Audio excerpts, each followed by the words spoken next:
విందులు చిందులు రాష్ట్రంలో తీవ్ర నీటి సంక్షోభం, నీళ్లు లేక ఎండిపోతున్న పంటలు, ఇంకా సగం కూడా అమలు కాని రైతు భరోసా, రుణమాఫీ కాక అన్నదాతల అవస్థలు, పిట్టల్లా రాలుతున్న రైతన్నలు, గురుకులాల్లో తనువులు చాలిస్తున్న విద్యార్థులు, 6 గ్యారంటీల అమలుపై నీలి నీడలు, ఎమ్మెల్యేలు మంత్రుల సఖ్యతకు విందు రాజకీయాలు, పార్టీ క్షేమం తప్ప ప్రజల క్షేమం పట్టదా ఆగ్రహం వ్యక్తం చేస్తున్న ప్రజలు.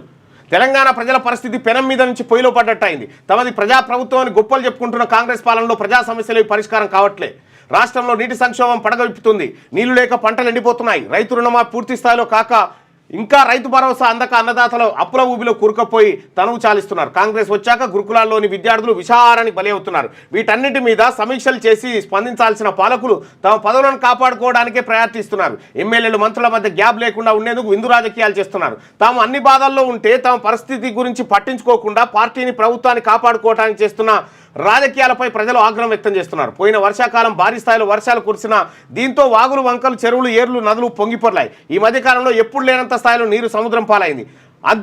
అయితే అంత స్థాయిలో వర్షాలు పడ్డా రిజర్వాయర్లు నింపలేదు. వాటి ద్వారా చెరువులు నింపే ప్రయత్నం కూడా ప్రభుత్వం చేయలేదు.